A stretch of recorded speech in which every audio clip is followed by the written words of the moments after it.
Hi, this is Cathryn Dall with Network in Action Eastside. Today I have joining me Desiree Briel Rodi, who is an emotional intelligence coach. And I'm really excited for you to all to meet her. Desiree, thank you so much for joining me today. Thanks for having me. I'm excited to be here. You are welcome. So I think the burning question is, what exactly is an emotional intelligence coach? And how do those pieces go together? Right? So I took an emotional intelligence class when I was doing my MBA at Seattle U, and it had a profound effect on me. It was really using emotions to go deeper into who I was as a person and who I wanted to be, and to start seeing some of the limiting beliefs that were keeping me from achieving my goals. But it was all through the lens of taking a look at my relationship to emotions and harnessing that power. So as an emotional intelligence coach, I work through those four quadrants as defined by Daniel Goleman, of self-awareness, self-management, relationship awareness, social awareness, and then relationship management, as sort of that lens of how can we use our emotions to begin having the impacts that we want to have. And first, it takes seeing how our emotions drive us in the first place to act potentially in ways that maybe not serve us, and really creating choice and action to shift the impacts that we're having and help us achieve our goals. Nice. And share with me a little bit about your journey. What led you to kind of take that course and then decide to, obviously you shared, you had a really profound experience. So that kind of shifted where you were going. But what led you down the path of coaching and consulting to begin with?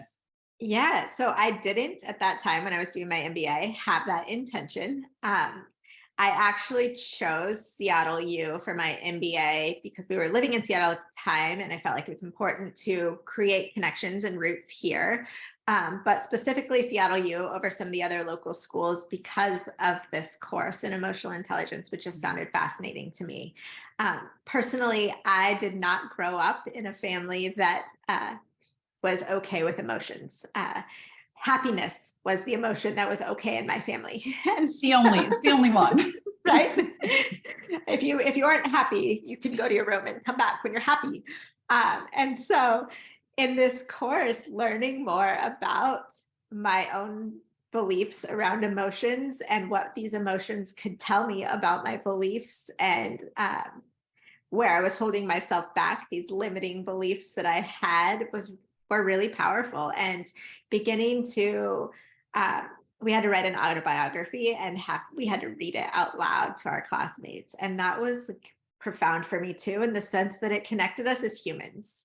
And that's exactly what emotions do. They connect us as human beings. And so it helped me to see my story in a different way and to take creative control over my story and my path, and the way that I saw my past and the way that I saw my future. And so I took the course again and started helping to facilitate the class at Seattle U. And in the meantime, my husband took a job in California. And so I had been working in HR. I went back to a couple of my mentors and said, what am I going to do with my time in LA?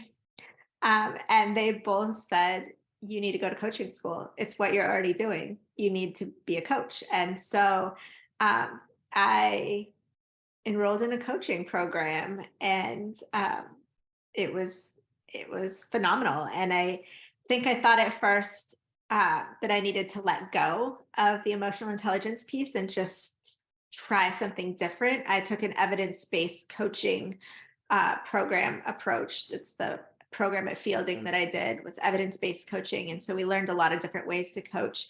But at the end of all of it, of my experimentation with these different ways, what I really learned is my lens is emotional intelligence. That is what I have to offer. That's what I'm passionate about. And I think that it's really powerful. And it's a way of, again, connecting with clients at a deeper level that allows them to go beyond just these superficial changes, but to create lasting change.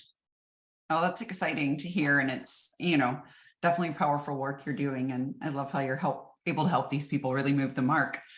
So who do you traditionally work with, Desiree? Like, are there particular types of roles or businesses that you really focus on? Yeah, so I originally set out, I thought, to help moms who wanted to go back into the workforce or who were in the workforce and trying to create balance. And where I have landed, I learned in the MBA program that you have to hold that loosely, your vision of what your business will be, right, as an entrepreneur, and kind of see who comes to you as well.